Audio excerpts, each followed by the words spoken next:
Every star map in the galaxy carried the same strange mark, a dark patch in the middle of bright routes and glowing systems, a place that had no name, no trade lanes, and no warnings except two simple words: no entry.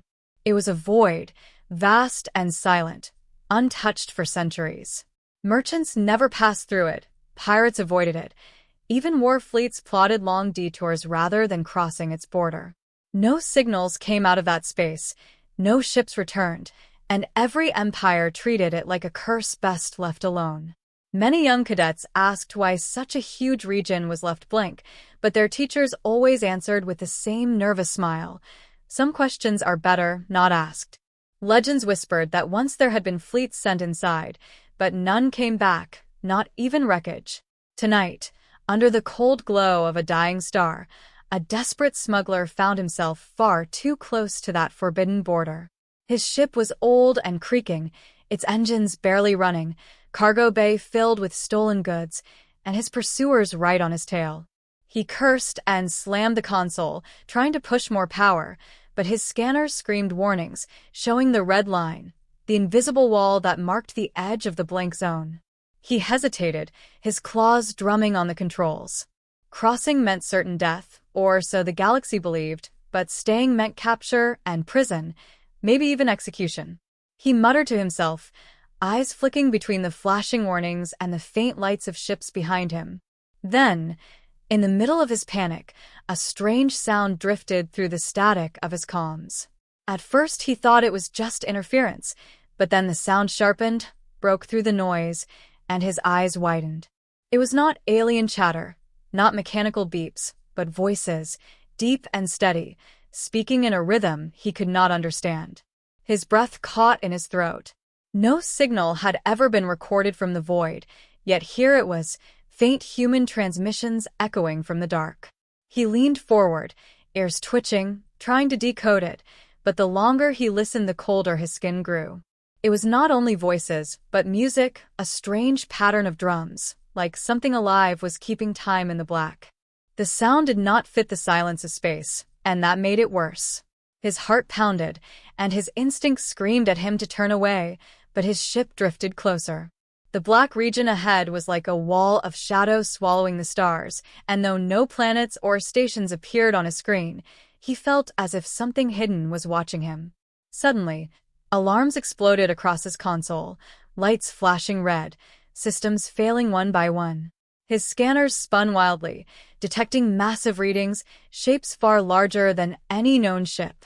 He looked through the viewport and saw nothing but dark. Yet in the emptiness, in the spaces between stars, shadows moved like predators circling prey. His claws shook as he tried to pull back, but the ship did not respond. It was as if an unseen hand held it still.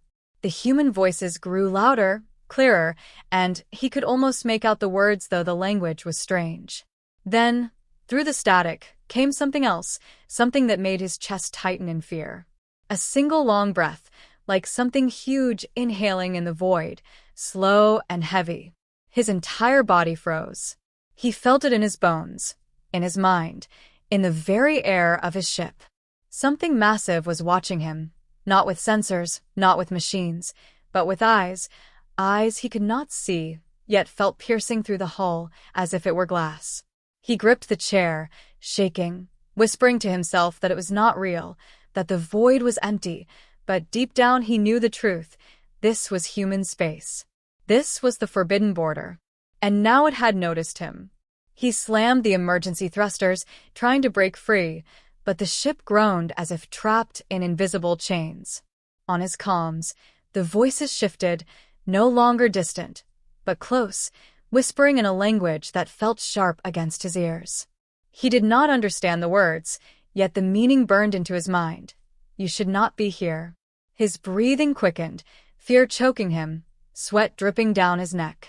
He thought of every story, every warning, every map that marked this place as death, and he cursed himself for being foolish enough to drift too near. The shadows outside pressed closer, forming shapes his brain refused to accept, outlines of figures too large, too wrong. They moved not like machines but like beings, standing in the dark between the stars. The smuggler cried out, punching controls, praying for escape. Then, as suddenly as it began, the voices vanished, the scanners went dead, and the shadows dissolved into empty space. His ship jerked free, spinning away from the border. The alarms fell silent, leaving only the hum of engines and the pounding of his heart. He gasped, trembling, his eyes fixed on the void behind him. Nothing remained on the screens, no sign of movement, no trace of signals, as if it had all been his imagination. But deep inside, he knew it was no dream. Something was there, something vast and ancient, waiting in the black. And it had looked at him. As he steered away, hands still shaking, he whispered the truth to himself, a truth the galaxy already feared but never proved. No one dares cross into human space, because the map does not hide empty stars, it hides something far worse. Whispers spread like fire across the outer colonies after the smuggler returned, shaking and pale, his eyes haunted by what he claimed to have seen at the edge of human space. Most dismissed him as a liar, a coward inventing tales to explain why his cargo had gone missing. But the story was not new. Old records spoke of fleets sent centuries ago by bold empires who wanted to know what lay in the blink. None had returned. No wreckage ever drifted back. No distress calls escaped, nothing. It was as if the ships had been swallowed whole. The galaxy called it superstition, yet deep down every admiral and emperor remembered the silence, and that was why every map carried the same warning. Now, the smuggler's frantic report of voices and shadows felt too familiar, too sharp to ignore. In a tall tower on the planet Rakos, the Council of Stars gathered in secret, their alien faces grim. They displayed ancient charts of fleets that had gone in, long lists of names now forgotten, and the chilling fact that none ever returned. One elder, his skin pale with age, whispered a word most feared to speak: humans. The chamber went cold. Younger members scoffed, saying humanity was weak, primitive, scattered, barely able to stand against a pirate fleet, let alone a council war armada. But the elders shook their heads. "You are too young to remember," one said, his eyes full of shadows. When the first explorers found Earth, they expected an easy conquest. Yet the humans fought in ways none of us understood. They lost cities, they lost armies, but they never stopped. They used no great fleets, no superior weapons, only themselves. And still they made us bleed. The younger ones laughed, dismissing it as myth. But the old ones leaned forward. "Why do you think their space is dark? Why do you think we leave it alone?" For a moment, silence filled the chamber, broken only by the hum of the great lights above. Then the council demanded evidence. If human space was so dangerous, they said, then why was there no proof? The smuggler's story was thin, the legends were old, and the galaxy had grown too bold to let fear rule its borders. A decision was made. A new fleet would go. Not a full war armada, but a scout force strong enough to face anything. They would chart the dark, collect signals, and prove whether the mystery was real or just a shadow of the past. Weeks later, the fleet departed, 20 ships gleaming with the latest weapons, their commanders confident. They crossed the border with banners raised, broadcasting their mission across the stars, mocking the old fears. And then they vanished. Days passed, then weeks, then months. No signals. No distress calls. No survivors. Only silence. The council grew restless. The younger members whispered excuses. Perhaps pirates destroyed them. Perhaps engines failed. Perhaps they simply lost their way. But the elders knew better. The pattern was repeating. Once again, a fleet had entered human space. Once again, it had not returned. Fear crept into the chambers, heavy and cold. The maps glowed with the same blank void, but now it seemed larger, hungrier. No one dared speak it aloud, but every mind carried the same thought: what waits inside the dark? Then one night, as traders drifted near the border, their receivers picked up something. At first it was static, just noise, but then the static turned into a rhythm. A low hum, rising and falling, steady as breath. Then came the sound of drums, deep and slow, echoing through the void. It was the same sound the smuggler had described, the same music, human music. The traders fled in terror, and by morning the story had spread to every corner of the galaxy. The council met again, louder, more divided.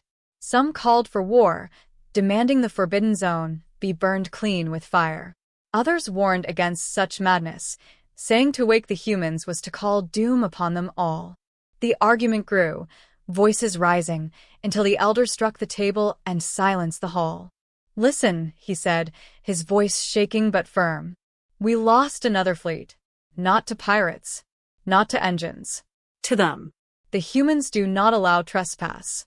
The map is not a warning of emptiness. It is a boundary, a wall of their choosing. We ignore it at our peril." The chamber filled with unease. The young scoffed, but even they felt the weight of the silence pressing in. Somewhere in the black, the missing ships were gone, their fates unknown. And as the council broke into factions, arguing, plotting, fearful, the truth settled like a shadow over them all. No one dared cross into human space, yet some already had, and now their voices were gone, leaving only the echo of drums in the void.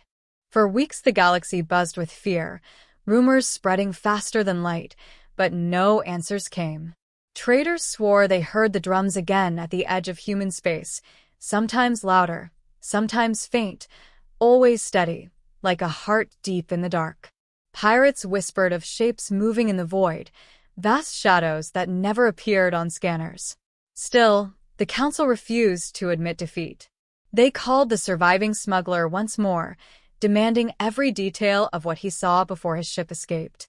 The poor creature trembled as he spoke, describing not only the music but a presence, an unseen gaze heavy as a planet, as though something alive and endless had looked into his soul.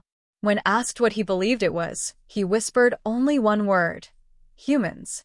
The chamber erupted in noise, some shouting that humans had long been scattered, too primitive to create such power, others swearing that the stories were true. Finally, the council sent a message into the void, a simple transmission in the common galactic tongue. "We seek contact. We come in peace. Answer us." They waited. No reply came. Days passed, then a week, then two, and the silence grew heavier. Until one night, every listening post at the border came alive. Not with words, but with sound. A single human voice, speaking slowly, broken but clear. "You are warned. Do not come again." Then came the drums, louder than ever, shaking the receivers, pulsing like war songs. And then silence again. The council panicked. Armies were mobilized, fleets gathered near the border, commanders shouting for war. But others, the elders especially, urged caution. "Listen," they said, "the humans are not attacking us. They are warning us." Still, the younger leaders demanded proof. They wanted to see with their own eyes what lay inside the forbidden dark. So, against the advice of the wise, another expedition was sent. This time it was no mere scout fleet, but a mix of soldiers, scientists, and envoys, all sworn to return with answers. Their ships crossed the line, bold and shining, carrying banners of unity. And just like before, they vanished. No signals, no distress, nothing but silence. The galaxy shivered, and fear grew sharper. Traders refused to pass near the border. Even smugglers avoided it, as if the very stars there could devour them. Whole empires began redrawing their maps, pushing colonies further away, leaving the void untouched. Yet still, in the deepest nights, the drums returned. Some swore they could feel the rhythm in their bones, beating like their own hearts. The council fractured. Some members declared humans were monsters hiding in the dark, creatures of shadow and silence, waiting to strike. Others believed they were protectors, guarding a secret too terrible to reveal. The truth was unknown, but one fact could not be denied. Every ship that entered, armed or unarmed, never returned. And now, for the first time, the humans had spoken. A warning, not an attack. A voice, not a fleet. It was enough to shake the galaxy's pride to its core. Were the humans gone, Or were they watching? Were they dead? Or stronger than ever? Nobody knew. But across the stars, one phrase echoed in every hall, whispered in every market, carved into every heart: no one dares cross into human space. The galaxy had grown quiet, almost too quiet, as empires pulled back from the dark region of human space, choosing safety over curiosity, but not all rulers could resist temptation. Among them was the Krylon Dominion, a proud and cruel empire that had never lost a war. They laughed at the council warnings, sneering at the stories of drums and vanishing ships. To them, humans were myths, shadows from the past, a tale to frighten children. Their leader, Lord Varric, declared before his people, "No phantom can stop us. We will claim the empty stars. We will break this human lie." His fleets were vast, glittering with warships armed with the deadliest plasma cannons, his generals hungry for glory. And so, against every warning, the Krylon Armada crossed the invisible line on the map. At first, nothing happened. Their scanners showed empty space, no signals, no movement, only silent stars. Soldiers joked over the comms, calling the humans ghosts, mocking the council for their fear. Days passed, and still no sign of resistance. They built outposts on barren rocks, raised their banners proudly, and sent messages back to the galaxy claiming victory. Many outside began to doubt their fears, wondering if perhaps humans were indeed gone. But then, on the seventh night, the drums began. At first faint, a soft thrum in the distance, almost like a heartbeat carried through the void. The Krylon officers laughed it off, until their comms began to distort, their lights flickered, and shadows moved across their observation decks without source or shape. Fear spread quickly. Ships reported seeing massive silhouettes drifting just beyond their sensors, shapes bigger than any known vessel, silent and patient. Panic set in. Lord Varric ordered an attack, but the cannons fired into nothing. Every blast vanished into the dark as if swallowed whole. Then came the first scream across the fleet channels. One of their warships, the Iron Fong, simply disappeared. No explosion, no wreckage, just gone, as if plucked from existence. Then another ship vanished. And another. The armada broke into chaos. Soldiers prayed, officers shouted, and Lord Varric screamed at his crew to fight, but there was nothing to fight. One by one, ships fell silent, their lights blinking out across the stars, until only a handful remained. Lord Varric's flagship tried to retreat, engines burning at full power, but the drums grew louder, faster, until every soldier felt the sound inside their own chest, crushing their courage, freezing their hands.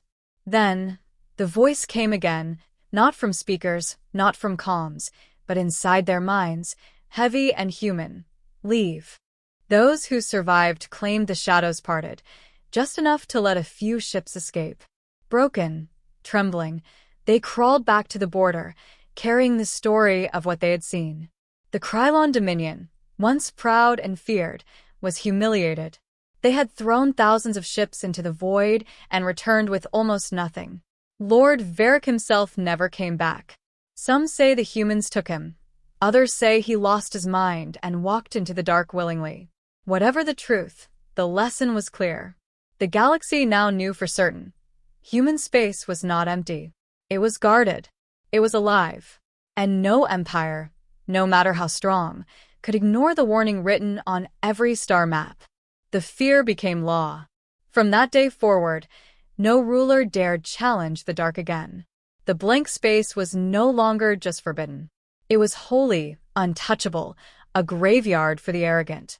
And yet, in secret corners of the galaxy, whispers grew louder. If humans were strong enough to destroy the Krylon Dominion's armada without a single visible weapon, what else were they hiding in the shadows of their space? Whispers spread across the galaxy after the fall of the Krylon Dominion, but still no one understood the truth, for humans had never shown themselves, never answered calls, never sent ships beyond their borders. All the galaxy knew was the silence, the drums, and the shadows. Yet deep within the archives of the old council, hidden beneath layers of locked files, There were fragments of reports from the first explorers who had accidentally touched the edge of human space long ago. One such report told of a human envoy who once appeared at a council meeting centuries earlier.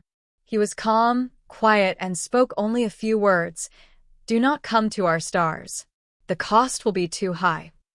No one believed him, and so expeditions were launched, but none returned. Over time, the galaxies simply erased those memories, covering the blank zone with warnings and leaving it unspoken. Now, after the Krylon disaster, younger scholars and spies were desperate to know the truth.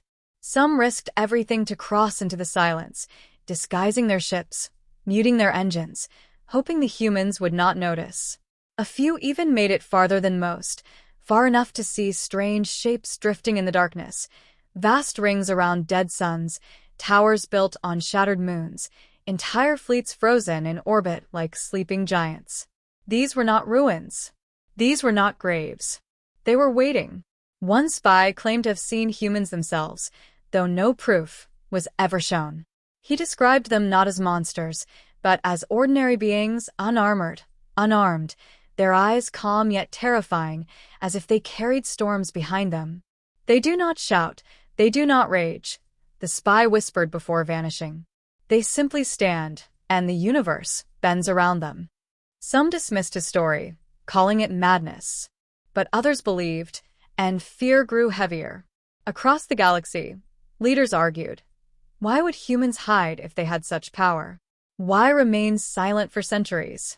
Theories clashed. Some said humans had mastered weapons that required no ships, no blades, no guns, only thought and will.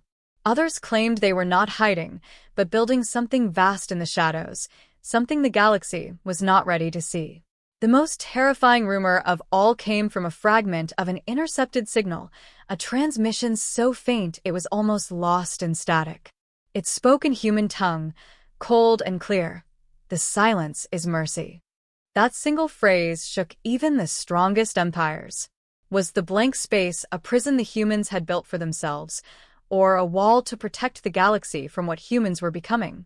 For the first time, many wished they had never asked. The truth was not only dark, it was dangerous.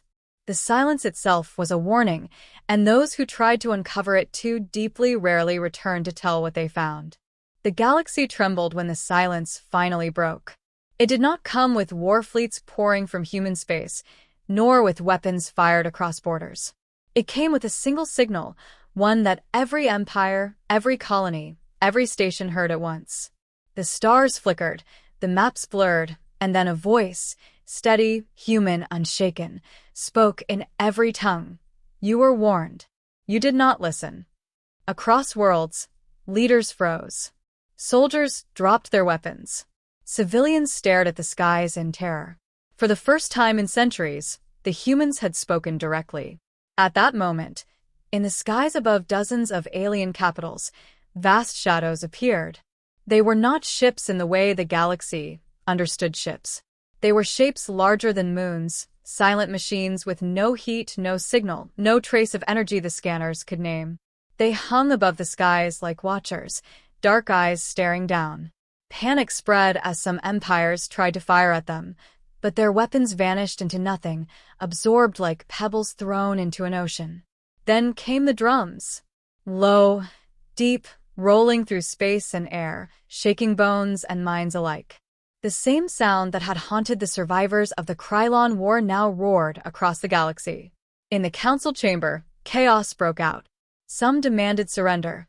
Others demanded peace talks, but the voice returned, calm and cold. "We do not seek conquest. We do not seek alliance. We seek silence. Leave our stars untouched, and you will live. Cross again, and you will not." Images followed the words, projected into every mind, a glimpse of what lay hidden in human space. Armies training not with guns or blades, but with bare hands strong enough to crush stone. Cities that breathed like living things, powered by forces older than light. Fleets sleeping around black holes, waiting, endless in number. And at the very heart, a world pulsing like a heartbeat, too vast and too dark for anyone to name. The vision ended as suddenly as it began, leaving only silence. Across the galaxy, the mighty empires trembled, their fleets retreating from the border of human space. No one dared cross again, not pirates, not spies, not rulers. The maps were updated, the Forbidden Zone marked not just as no entry, but with a single word burned into galactic law: silence. And as time passed, a dreadful truth settled in every mind, that humans had not been hiding out of fear. They had been waiting, watching, and choosing mercy over destruction. The drums did not sound again, but the memory of them never faded. Generations later, children of alien worlds still asked why the stars seemed quieter near that dark region, and their elders whispered the same answer every time: that is where the humans live. Pray they stay silent. Pray they never need to rise.